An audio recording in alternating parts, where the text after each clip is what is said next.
So, hello everybody, welcome back to Camaraderie. I am Andre, I'm Chris.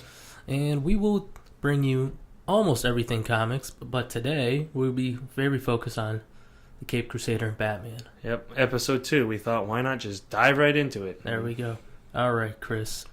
Now, you're very opinionated about what you read with your comics.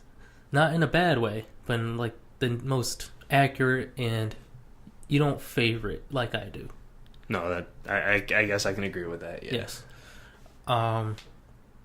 So can you just tell me what is your most favorite Batman story?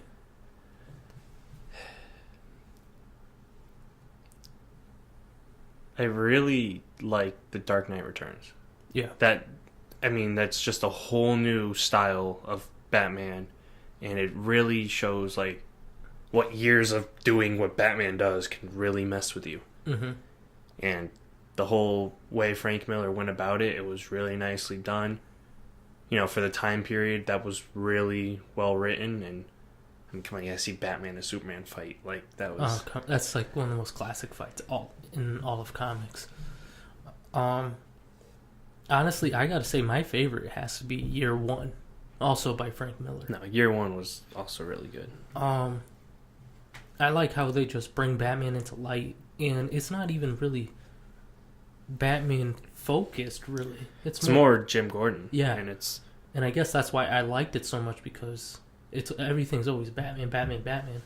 But to really see like how Batman fits in with, or how the police station viewed Batman. Well, it also showed like Batman was on the come up, but no one knew who he was. No one saw him as a hero. He was just some masked guy, vigilante, some myth, pretty much.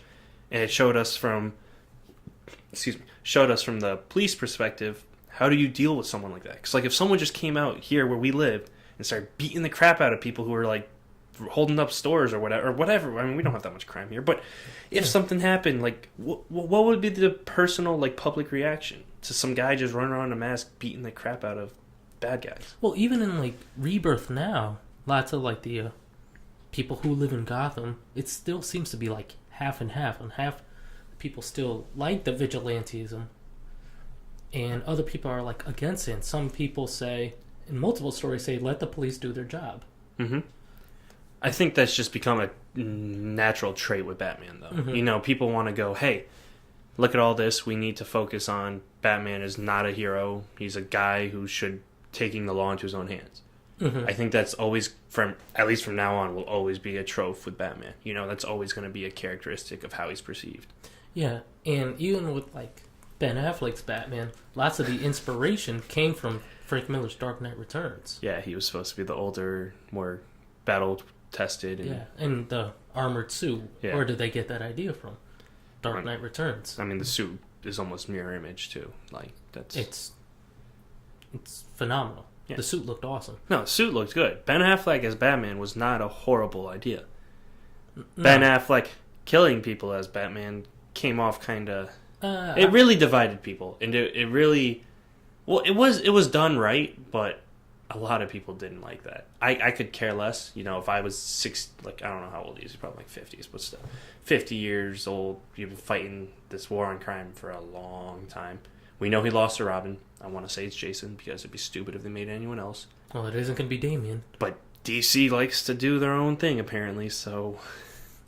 It could be anything, but I remember when we were in the theater seeing Batman vs. Superman, the scene where you see Batman holding the rifle, I remember you saying, if Batman dome pops somebody, I'm walking out. Well, because... if you want to make him kill, you want to make him kill.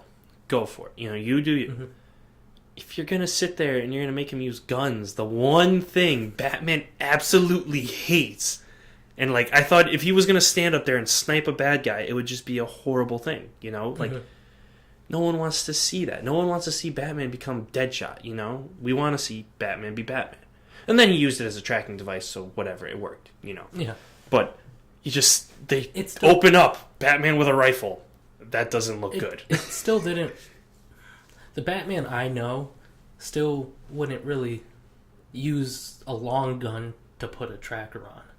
It doesn't... It just, in my opinion, it just doesn't seem more of like a Bruce Wayne Batman thing to do. See, they were going for a more realistic Batman, though. I know, but it was like a hunter's rifle. Yeah, but that doesn't mean you can't you ever seen a pellet gun? I have seen a pellet gun. It looks exactly the same. I know, but... So, literally, it could have been a pellet gun with a tracker. You just shot it. I don't know. It's just... Seeing Batman up on there with the hunting rifle just seemed like odd to me, personally. But, getting off topic. But, I liked most of the Batman things I've ever read. But with the exception of... I was about to say. With the exceptions of certain things... Like, I've read Batman Journey into Night. God, that's bad. Batman's Batmobile is a muscle car. That's badass. I haven't read that one. DC's Rebirth right now, I have not liked it since issue 50. Well, you didn't like Catwoman just running away? Or the fact that they jerked us around for like 10 issues? With the proposal? Oh, yeah, they did jerk us around. And then Batman proposes to her at 24.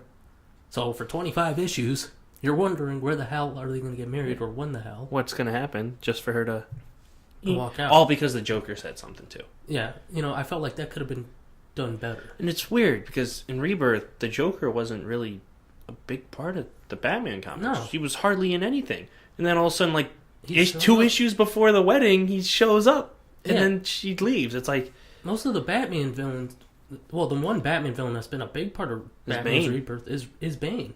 And I like that because I don't know a lot about Bane, but I know for Batman, he's broken the bat. He's the bad guy, And he knows who the Bat is. But he doesn't care. No. That's the best part. And he's not telling people because he wants that for himself. It's not like he's not telling people because he cares about Bruce. He's doing it for, like, selfish reasons. Talking about Rebirth real quick. I know I've missed probably the last 2 to 3 issues, but I know for a fact, I don't know for a fact, but do they explain Thomas somehow being there? Not yet. Still haven't even come out with that? Another thing they just drop on you and they did the Mr. Pig issue. Mm-hmm. And then the newest issue I just picked up has John Constantine in it. I saw I haven't clips read of it that. yet, but I thumbed through it. I didn't see anything about Thomas. So they're like doing a bunch of like filler issues while everybody's wondering why the hell is Thomas Wayne back here? It's because they can. It's their way of making money. They're gonna sit here and they're gonna make you look and go, hey, guess what? You know this character you love oh so well and you really want to know more about, and look at that, we brought his dad back. Yeah, well now we're gonna 5-issue break. Now we're gonna make you buy the rest of these comics, hoping just the next one's gonna be it. Mm-hmm.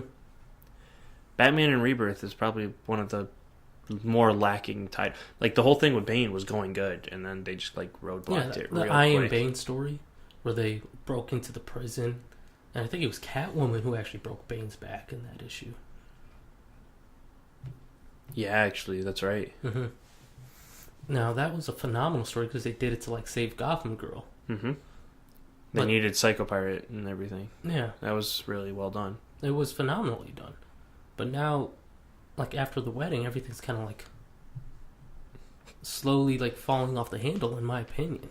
I mean, after the wedding, we had that little spat where Bane was setting all these things in motion, and Batman was interrogating everything and went straight to enjoy that a lot. The asylum. That was really well done, and it literally that kind of story ended when he went into the thing and Alfred had his ass beat by Thomas. Yeah, and that was cool. And that was on top great. of that, Batman also slugged Jim Gordon. Yeah, something he's never done. This was building up so much, and then the next issue was about that stupid copycat kid who thinks he's Bruce.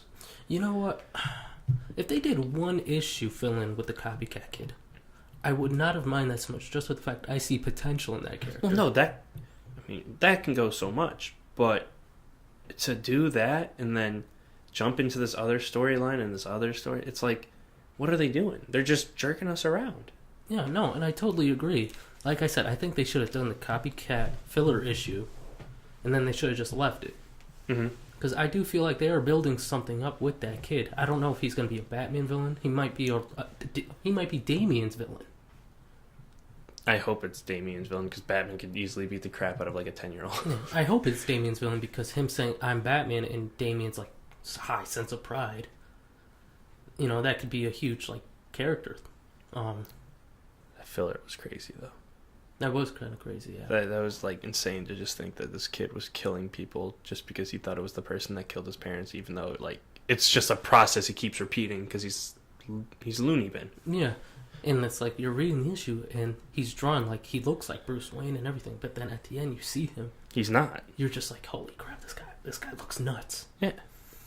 I mean, they teased him a little bit earlier. You know, you remember what issues were that? I think that was in between the. I think it was in between the wedding, yeah. And, you know, they teased him going around and stuff, and it was cool. Like, I like the idea of someone trying to be Bruce Wayne, someone copying him, someone trying... I don't know. I don't know if the kid knows he's Batman or just wants to be rich and famous, so he thinks his parents dying is the way to go. I don't... Like, that's the thing. This is such a new thing, a new development. I don't think it's that he wants to be Batman. I really think that he thinks he is Batman. Or he thinks he's Bruce Wayne. Not Batman, but... Well, I think he's Bruce Wayne. And that's why I think him converging with Damian in somehow a way. That would be cool. That would work. I think that would be a nice story. Because Damian's high sense of pride in his newfound respect for his father. And, you know, Damian's never really been a stranger for killing, too. Well, until... Yeah. I mean, even now, he probably still would, but... Air quotes on air that quote. one. Yeah. May. Podcast listeners. Air quotes. Air quotes. But besides that, I think the whole Batman run is kind of like falling short. Everybody else I've like watched on YouTube, they're saying they're enjoying Detective Comics a lot more than they are Batman. Well, I mean, Detective Comics, besides the fact that they're building up to this big 1000th issue, so you know it's going to be good, it's always just, I think it's always had the cooler issues. I just don't know when to start in on that. You know, I was hoping with Rebirth Batman it would be 1001 better. You might want to. I was thinking about it. Thinking about Copper 1000 just to say I have the 1000th issue. Yeah, I almost did that with Action Comics 1000, but on top of that, I also didn't want to pay like $8 for an issue I wasn't going to read. It's just, with Batman Rebirth, they're showing they have so much potential, and then they just throw in the crap in between. Mm-hmm. And I guess maybe that's just the thing with comics sometimes, you know, you need a break or you want to build the suspense, but to me it makes it boring. I mean, I'm not going to pull it off my pull list, but I've thought about it, you know. I have too. And especially after 50. I was like, if the next issue wasn't good, I really don't care. I was honestly thinking about taking Batman off and putting Detective on. Because I took Detective off. I remember you were reading that, like, and Batman for a while. Yeah.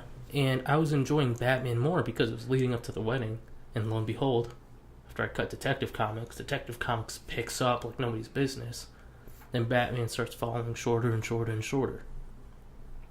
And when I see Thomas Wayne, I'm like, holy crap. They may have like an awesome story here. Yeah, I mean, I don't know how they're going to make it work, but hopefully it's good. Because I remember during The Button, Batman meets Thomas Wayne. That's right. And they were fighting the Amazons. So I was thinking, is there like another problem in his timeline where he was forced to the Button mess up happen? Did he come back? See, the Button was really cool, but it opened up so much. Because, I mean, it's connected Doomsday Clock, which I heard kind of flopped. And I know we're getting a little off topic here, but... It did kind of... I've read the first issues, I just wasn't impressed. Have you watched Watchmen yet? No, I have not watched Watchmen, guys. Guys, don't make fun of me for it. Actually, you can. I should watch Watchmen. But besides the point, that whole Button is from Watchmen. So obviously it shows they're supposed to, like, connect somehow, you know? I mean, if I see Rorschach come in the same comic as Thomas Wayne and Bruce Wayne, I think I might start doing backflips, to be honest. The thing that worries me is...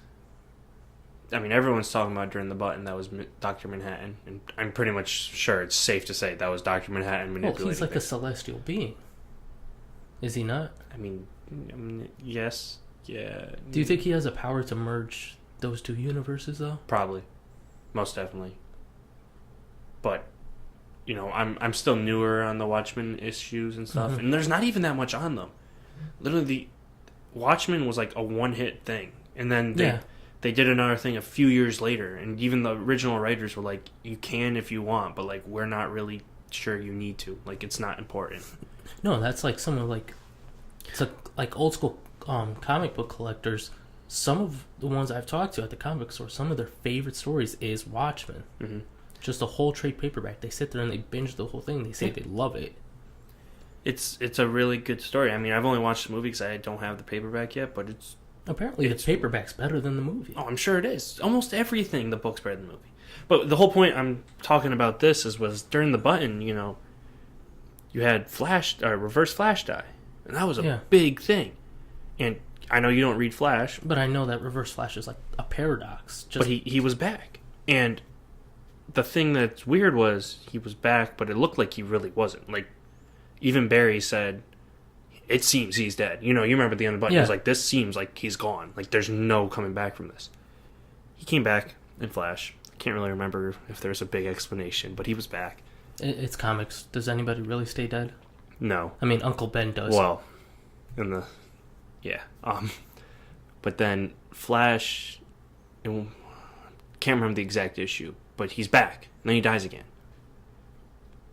And this time he dies, it seems he's like legit dead. Like, time police are coming looking for people. Yeah. I don't want to spoil too much, but I mean, it's a few issues now. Actually, it's a lot of issues now. Then go ahead and spoil it. Iris just blows away Reverse Flash. He brings her to the future and basically shows her future with Barry. And, like, shows her kids and everything. And then basically goes, like, you're going to get none of this. Or, like, you know, I'm going to change your future or whatever. He's like, I hate your husband.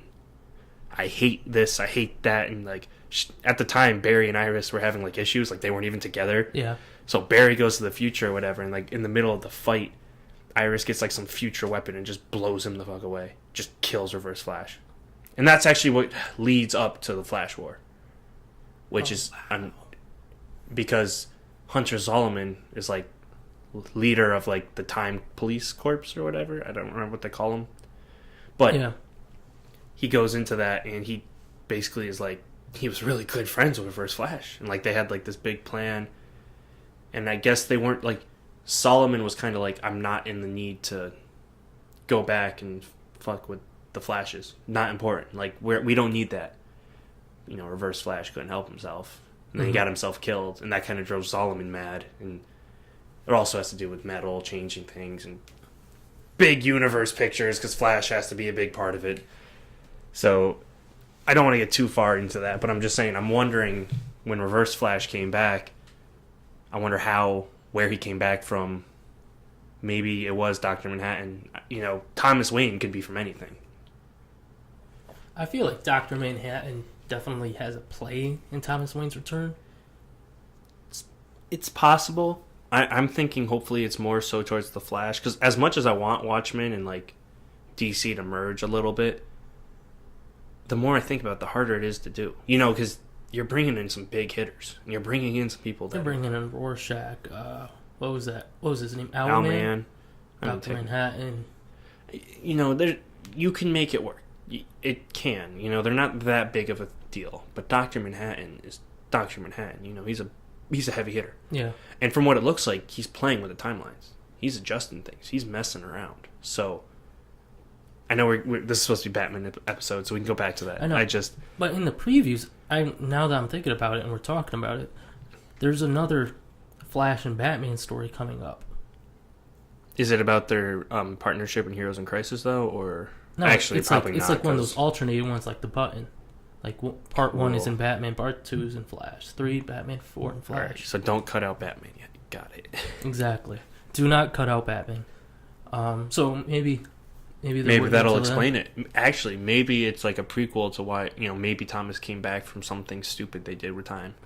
Who knows? They can go anywhere. It's comics, you know. But what I gotta say is, I would love to see a Thomas Wayne story, like his own title. It would be cool. Even if it was alternate universe, I'd read the shit out of it. Well, even if he got stuck in the current universe, you know. And the thing is, Thomas Wayne's, like, methods a lot different than Bruce Wayne's. Well, he's just a straight up killer. You're bad. He's almost Punisher. You're bad. You're dead. You know. I do things my way or the highway. You know. He's his own guy. And that would cause some conflict between Bruce and Thomas. But in a world where and this is why we need more explanation, because in a world where Bruce is alive, I don't think Thomas would do that. Thomas doesn't need to. He's got his kid. You know, his whole reasoning for going that way was losing his kid and then his wife going insane. But at the same time, it's like, he saw his son die, not that Bruce Wayne. He saw his son. That didn't change the fact that when Flash went back in Flashpoint, he was like, "You need to give this to Bruce." That's true. He was like, "I'm ready to die. I'm ready to do whatever because I know my son is alive somewhere." Mm-hmm. So the fact that he came back and beat the shit out of Alfred and then knocked out fucking that Bruce is like, what's going on? You know, I need some extreme clarification. There needs to be something to come out with that. So let's talk about bad Batman issues. Oh God! Because I know you have some very keen opinions on that. I gotta say, I did not even make it past the first 20 pages, and the Dark Knight Strikes Back. I did not. I couldn't stomach it. The art looked like whoever drew it was on mushrooms. I read the whole thing. I really did. And oh my God. And if there's any viewers out there who like the second Dark Knight, we're not giving you crap or anything. We're just giving our opinion. I was beyond shocked to find out that was wrote in the 2000s. The way it was written, I thought it was like Cold War still, because Frank Miller was writing that shit, and I was like, yeah, I could see people being all fascist, man, Mm-hmm. But it was just weird. Carrie Kelly's cat girl, and she has roller skates. Well, it is comics, people. But the roller skates. The roller skates ain't that bad. And the cat girl thing, I was kind of like, she wanted to be her own thing. She didn't want to be a Robin anymore. But that's just like saying, I want to be my own thing, but I want to be like Selena. I mean, there was no Catwoman no more. Selena was an old prostitute. She wasn't a prostitute. She led. That means she was a prostitute and then hired girls and became a pimp. My bad. I'm sorry. Yeah, she was the pimp. She wasn't the prostitute. But what I'm trying to say is the start of this, the story itself was unique and cool. I really liked seeing the older heroes trying not to be heroes, or how they've been manipulated, and how the big bad was Lex Luthor and Brainiac. That was actually really cool. Mm-hmm. The art was really bad. The story really fell apart in a lot of places. Shazam dying was really weird. You mean Billy dying? No, Billy was already dead, so this is it for me. What do you mean, Shazam? You don't just if Billy's dead, you wouldn't even exist, really. You would just go on to the next person. No, they exist together. Yeah.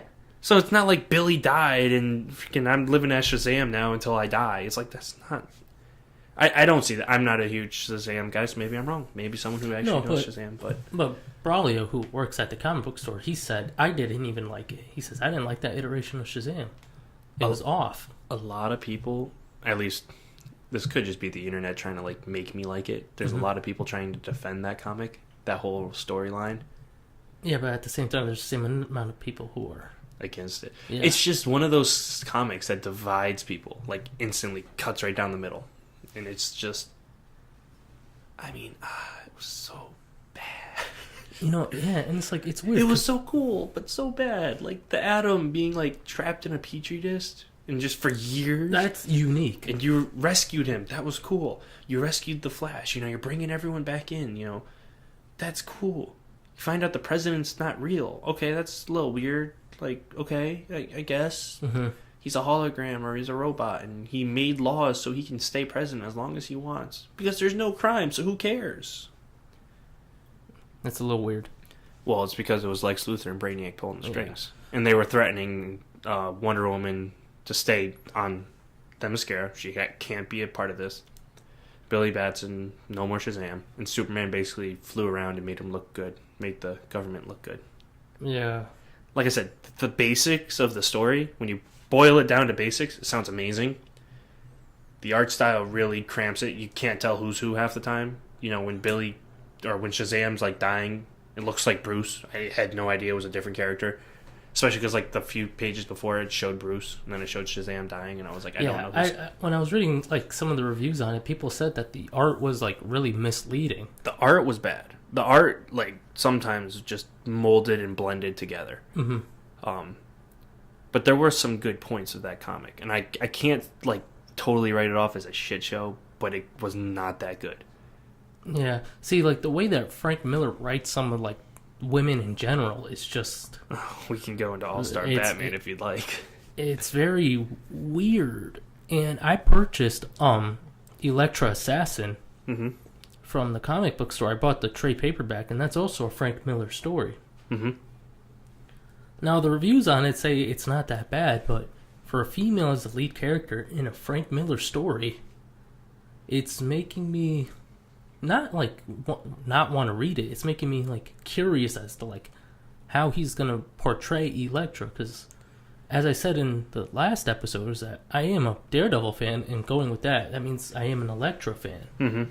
So there's like a certain way that I like my Elektra.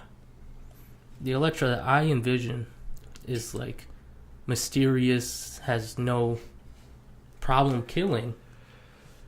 I mean, we can give him a shot on that one, but I love to just pull up this panel from All-Star Batman. That's what I was Googling okay, go on ahead. my phone. I remember that panel clear as day. Black Canary is just... Do you want to read it off?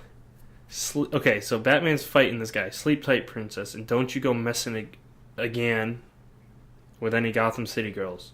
The guy says, I won't, I swear. Black Canary, has anybody ever told you, my good man, that you are totally hot? Oh my god. If not for the last few days, no. Consider yourself told. Instantly tries to kiss him. Well, she succeeds. No, she succeeds. Her tongue's a little bit sandy. She's a smoker. Cigars. Cuban. Glad you can analyze a cigar by someone making out with you. World's greatest detective, guys. And he's like, I haven't kissed anyone, not since Selena. Oh, not to mention, like, how many people are burning to death behind them Oh, plenty of people. as they, like, pipe on the... We keep our masks on. It's better that way. Now, is that, like, because he doesn't want her to know his identity, or is that just some strange kink? That's my question. You know, for, like, Black Canary fans and all over the place who have read that... I'm sorry. And I know you love Black Canary. Can you just tell me how painful that was, if it was? It's just... It's not even that. It's that... Like, it's just so out of place. Mm-hmm. Like, I don't care, like, if you want to try and spin it as, oh, they were both fighting, the adrenaline got them horny, and they wanted to fuck. Okay, that's fine.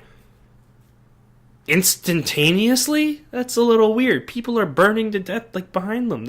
It's just, and she was so written out of character. She seemed like a damsel in distress who basically wanted to pleasure the guy who saved her. That's not independent Black Canary. No, I don't remember. When did All-Star Batman and Robin come out, though? I think it came in, like, 2010, something like that. So it was not even 10 years old.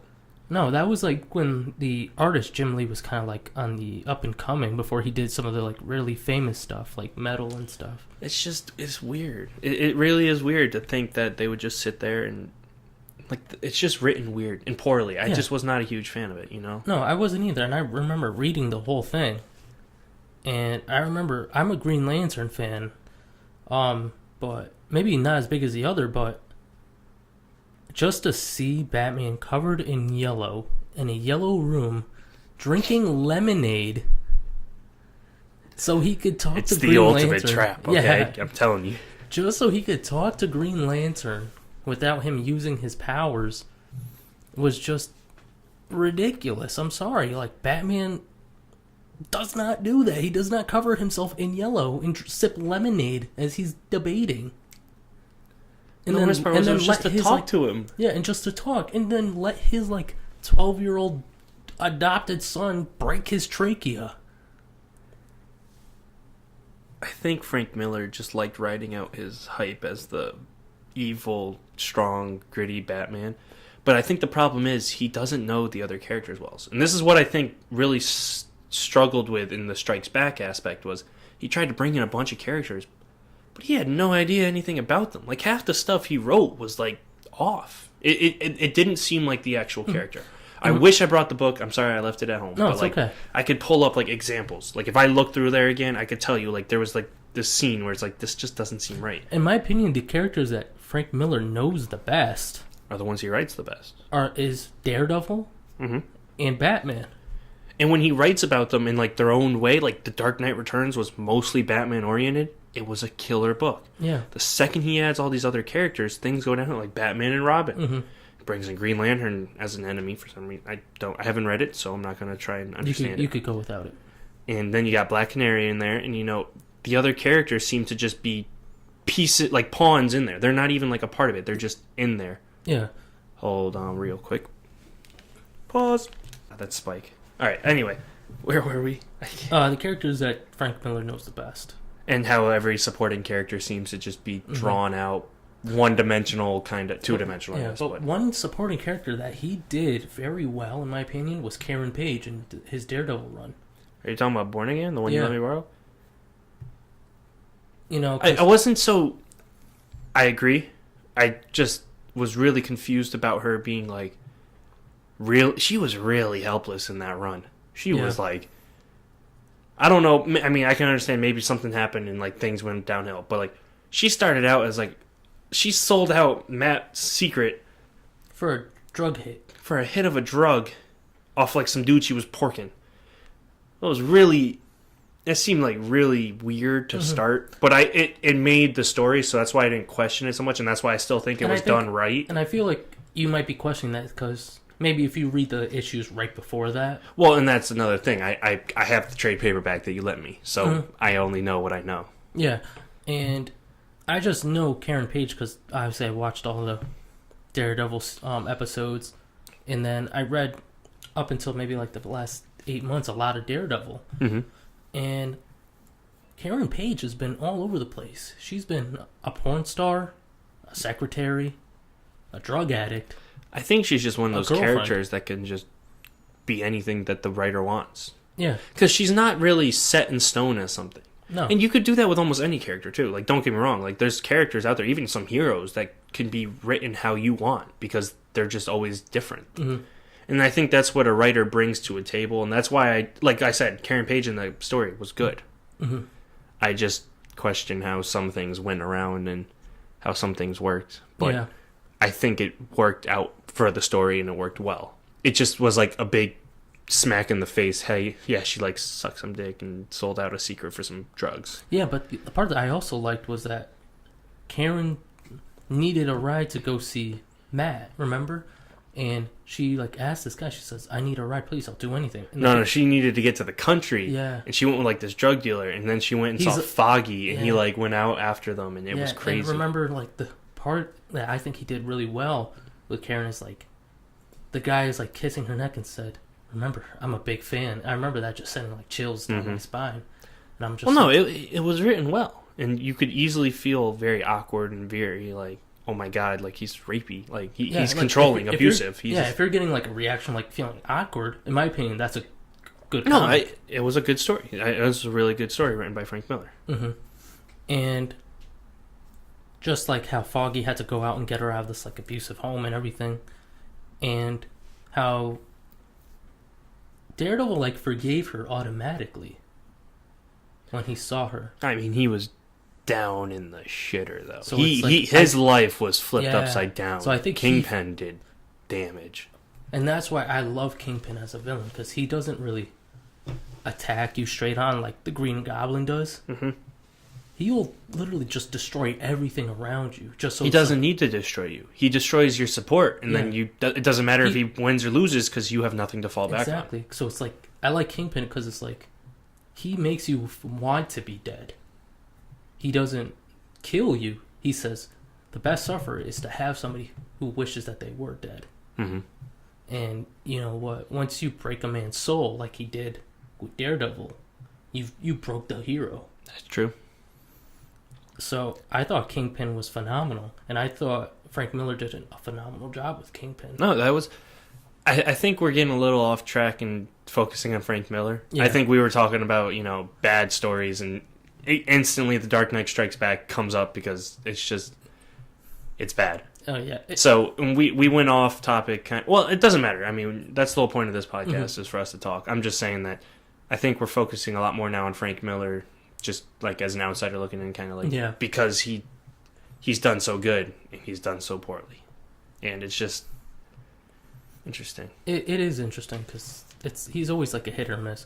But trying to like get back on topic. Yeah, you wanted to talk about like all these Batman things, dude. Come on. Like, I know. Sorry, guys. maybe we should write things down for the future. We probably should. But getting back to like say like Batman Rebirth, I'm just always wondering where they're gonna go with this, and if it doesn't go any better, like after the Thomas Wayne situation, because there's only so many issues that you can do. I might honestly just go back to Detective Comics. I mean, at this point, I don't know how much. Oh, I know you've spent a lot in comics in the past, so we're not gonna discuss. But as that. you know, my pull list only consists of like 5 titles now. So if you add Detective Comics and don't get rid of Batman, because think about it, what if Batman like the next issue gets good and you like cut it out and then you don't find it? That could be an issue. Then I'm like on eBay buying it and getting shipping, and it's like twice the price of just the comic. Oh, well, Chris just has something to eat. Please forgive him. Bacon and eggs. Oh, God, that sounds delicious. But, no, that's honestly one of the things I'm always thinking about.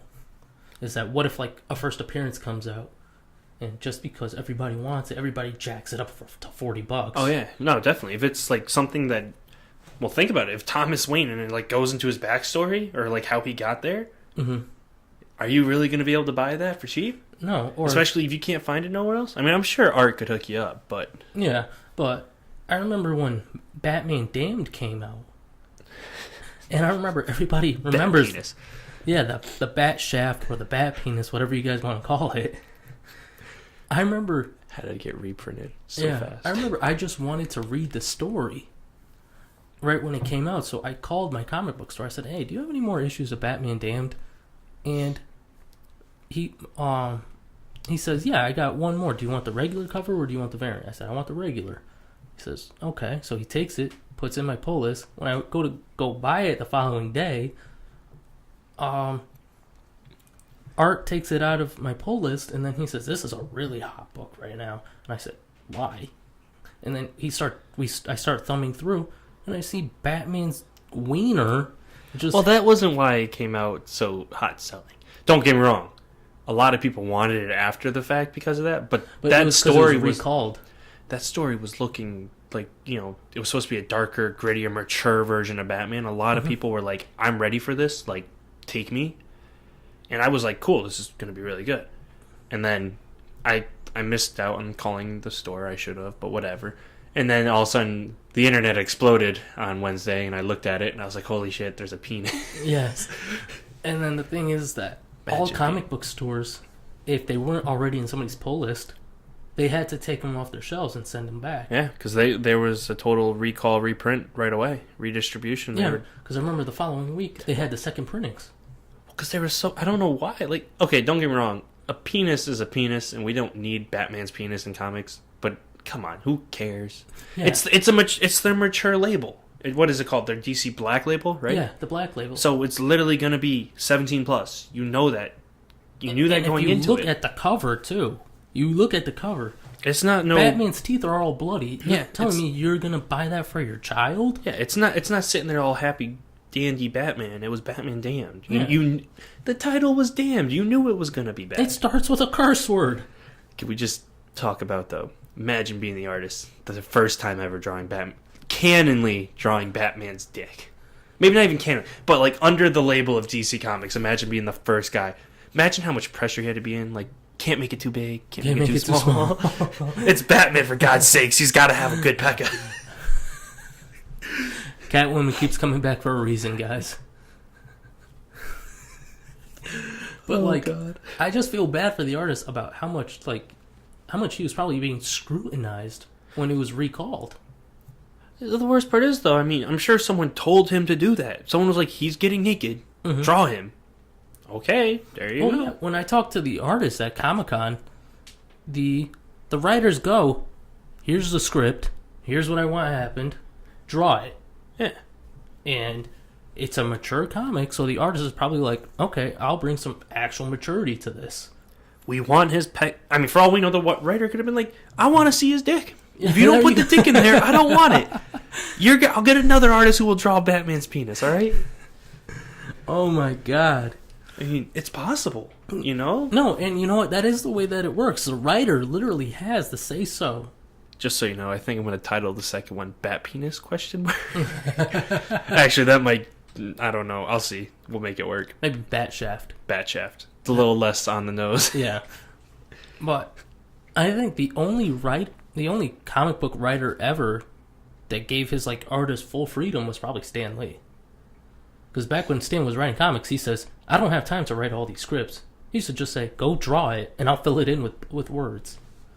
Well, I mean, we're no artist or writer here. I mean, I like to think I have some creative, imaginative things. We have some creative juices. Yeah, I'd like to think that. I used to write stories back in high school, but they weren't like comics. They were just books. Whatever breached my mind because I didn't focus in class at all because I was an idiot. I would just write stories instead. But, I'd like to think, if I came to you and I said, listen, I want a story between Batman and Aquaman. I want them to team up halfway through a couple issues. I want them to fight. And I want, and I know how I want it to end. I know what I'm going to do. But if you could draw me the first couple issues, I'll fill in the blanks. I'm sure you could draw, if you were artistically talented enough. I'm sure if you drew them and I worked with you, we could get it done, no problem. Yeah, I'm sure we could. But I'm sure, the pressure that a lot of these artists are under. Oh, nowadays? It's insane. It's ridiculous. It's probably dog eat, they always say dog eat dog world. I mean, think about it. You have $2 billion companies, DC and Marvel, fighting at it to be the top dog, even though it doesn't matter. No, it's funny. Everyone in the industry doesn't give two shits. It's the fans that really push the Marvel versus DC thing. Yeah. But, they're trying to be top of the line in everything they do, which is good. Usually produces really good content, so you can't really hate. But you can't also... I don't know. It's you can't just expect everything to be 100% great the first time. No, and artists are probably whatever they tell me to do, I'm doing it because I want them to think I'm good. I'll do it. I want to make a name for myself. I will be great in my artistic style. I will do it great. But if you want Bat Penis, I'm drawing Bat Penis. I'm drawing whatever you tell me to put on that page. I'm just going to make it look great. I don't care what you tell. You want me to draw Batman killing 10 people? I may not agree with it. I may think that's not Batman in character, but guess what? That's what you're commissioning me to do. Yeah. I'm going to do it. It's what's going to put food on the table. It's going to pay me. It's going to make... it may be bad publicity, but publicity is publicity. The saying, there's no such thing as bad publicity. You know? Who knows? And you know what? Lots of these artists want to make a name for themselves because you have some of the greats. It's you have J. Scott Campbell. You have Jim Lee. I want to say, Francesco Mattina. There was another one. He had the problem with the copywriting and copying other artists' name. Oh my God! You were telling me about him. That was insane. I forgot his name. It wasn't Francesco Mattina. It was Gabriel Dell'Otto. He was. I remember, especially with all the Batman covers, he was taking ideas from other people and putting them in his own. Now it's if you don't give credit where credit's due, that's plagiarizing. Believe it or not, people, that is a law. You will get in a lot of trouble there. Especially when you're working with a multi-billion-dollar company. And you're making money off of it. Yeah, and that's why Marvel kicked him off. Well, obviously. You don't want someone there who's just stealing other people's work. Because, you're making money off him, but you're making technically bad money. And you're in the long run, you're going to have to pay out because you're employing someone who's cheating. And the thing is that I remember Marvel kicked him off because when they brought Jean Grey back, everybody was going nuts about it because all X-Men fans love Jean Grey. Mm-hmm. But the thing that was getting them pissed is somebody drew a pose of the Phoenix. I think it was Francesco Mattina. And then Gabriel Dell'Otto comes in. He does the same thing, but he just puts a Venom symbiote on her. It was exactly copy to copy. It was copy to copy. That's I'm copying your exam, but I put my name on it. Doesn't mean it's mine. No. You copied my exam, but you messed up 2 answers. Yeah, I got 2 purposely wrong. Or I changed the date. I took it the day before, so you couldn't copy. It's that stops working after middle school. But look at that, getting off topic again. But the thing is, it was based off Batman. It's okay. It was based off Batman. But lots of these artists, especially if you draw Batman, you gotta think these guys are up day and night. Oh, definitely. I don't know how much of a professional way they sit, but I'm sure there's deadlines they have to reach, and I'm sure they're probably crunching down, Yeah, and especially in today's modern, like... Some books come out twice a month. And you know what? Some of the books, they have the covers out for the next 3 months. And they need them for a deadline so the artist could start writing and they could just make it. Mm-hmm. And like I said, if you're doing something like Batman, that's a lot of pressure. Especially if you're trying to do something brand new, like Batman Damned. You're trying to be the first, like, really mature Batman story. And you're like, all right, well, we want to make sure it's done good. We want it done now. We want it done. We're advertising it. We're marketing it. Lots of people are expecting it to come out. So I think we're in agreement. We're sympathizing with the artist who had to draw Batman. We are sympathizing with them. Okay, that's how I'm feeling. I feel bad for the dude because he probably got like shit on. Oh, and like the freaking like emails and everything that were sent, people were like saying this is inappropriate for my child. On a 17. It's like people who complain about rated R movies. Like when Deadpool first came out. How is my kid supposed to see a rated R movie? It's Deadpool. It's not a kid movie. He shouldn't be at the theater if it's rated R. If it's a rated R movie. Oh, well, he's just a superhero. And then the parents went and saw the movie and realized, oh, then they complained, this isn't a superhero movie. This is bad. Yeah. I remember watching that movie with my mother, and she kept saying, holy crap, this belongs to Marvel. I said, he's not a superhero. Well, it's just... You bring a kid to a rated R movie, and then you get upset that it's got mature tendencies. It's like it's like the same people that complain about violence in kids, and they try to connect it to video games. And okay, I don't want to get too off topic here, but I'll just say it as this: if your kid is 10 and he's playing in a mature rated game because you bought it for him, you're to blame, not the kid. Exactly. That it's just there's a reason there's a rating system out there for everything, you know. And the fact that people just blatantly ignore it and then just get mad on the internet is just insane. Yeah, and there's like rating systems on like all comics now. Well, there always have been, but now with the Black Label, they're trying more than ever to get a more mature audience. Hopefully that means it's not too much penises going around. But yeah. Who knows, Chris? There might be some butt cheeks next time. But I don't know if that would be recalled. I'm not too positive.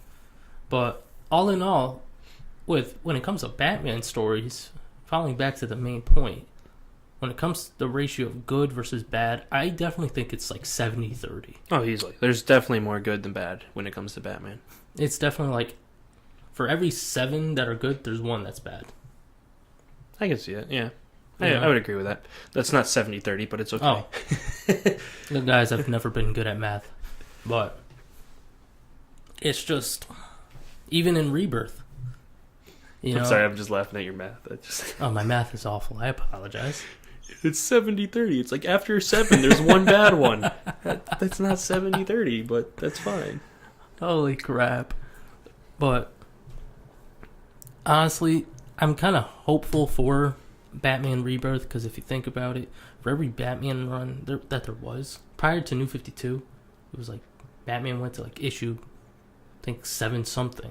You gotta think, not every story within those 700 and so issues were good. Oh no, and my main concern or like complaint about Rebirth right now is just that there's so much fillers and dicking around in between like important stories. I wouldn't care if they did those after, like if we did the whole Bane thing and like he beat Bane and then he beat Bane. Bacon and eggs, guys. He beat Bane and then then you go into like this whole other everything else you want to go into. You can do it. We don't care at that point. But all this other shit, we don't like. You can't like. I just think it's counterproductive. It's just like the same issue I've had with Naruto. When you watch Shippuden and you go and you're like, oh, this is really great, and oh my god, like we're almost at the climax of the fight. It's been like 3 episodes building up. Let's go to the past for 6 episodes about them as kids. They did that with like Dragon Ball Super. No, they do that with all animes. And the real issue is though, with at least for anime, it's because they're trying to catch up to the manga and they want to create space and build time to get the final production to be good. Yeah, no, I understand that. Comics, you don't have to do that. You don't need these stupid fillers. No, like the Mr. Pig issue that just came out, maybe like I think it was last month. Oh my goodness. If it wasn't a Batman title, I wouldn't have bought it. You know? And just for it to turn out to be Damian, I think it was like a dream the whole time.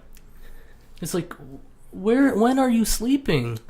The last time in canon that you were awake, you were looking at your father. So what time do you have to sleep to have this dream? It's like, oh, hi, Daddy. I sleep with my eyes open, you know? Yeah, I sleep with my eyes open as I look at my dead father in front of me. But I'm hopeful for Batman, and I think I will just put Detective Comics back on my pull list right before 1000. I mean, if you can swing it, why not? Yeah. I might take one other thing off my pull list. I'm not totally sure. I always have to just go back and relook. But Batman, in total, is a lovable character, but unfortunately, sometimes he doesn't get like the justice he's like. Well, there's a reason he's your number one, obviously. Because he's Batman. I was going to try the voice, but I'll just fuck it up, so I'm not going to. But, yes. My throat's a little sore. I don't feel like doing the voice right now. But there's a reason Batman's always up there for almost anyone who, as long as they're a fan of DC, you know. There are some diehard Marvel fans. I've met them. And one of them's a good friend of ours. Man, I wouldn't say he's a diehard Marvel fan. He just doesn't know shit about DC because he thinks it's dark and crazy. He's very Marvel biased. I'm going to say it's easier for him to be a Marvel fan. Yes. Can agree. He's been heavily influenced. Okay, wait. He's been influenced by the movies, but I don't think we should talk too much about him unless we're going to bring him on here at some point because he's not able to defend himself and we're just throwing his name in the dirt. Well, not even in the dirt. We didn't even throw his name out there, actually. No, but I'm saying we're dragging him as a character out here. And people are going to, like, people who watch this are especially going to be probably friends, so they're going to be like, I know who that is. Well, they might start giggling. Maybe not him, but they'll figure it out. They'll figure it out. But I think that wraps up the episode. What do you think? Yeah, I think we're good. I think awesome. Maybe your opinion, the opinion of people next time, maybe go into Marvel versus DC. I would love. We can go over very basic. Like if we go into the nitty gritty, it'll be like a 3-hour episode. But we could talk about, and if you guys approve, maybe you will, maybe you won't. We could talk about like the movies, what's good, what pros and cons of each kind of thing. Pros and cons of the comics of each too. And maybe talk why Marvel versus DC is bullshit. Like it doesn't matter. I don't want to have that argument. Oh my god, there's way too much to take into account. Well, it doesn't matter. That's what my whole point is. Too many people. Anyway, I think we're good on this Batman episode. We'll probably come back to Batman because, well, it's Batman. But because he's Batman. But I'm Andre. I'm Chris. And this is Comic Camaraderie. Thanks for watching. Take care. Please like, comment, and subscribe.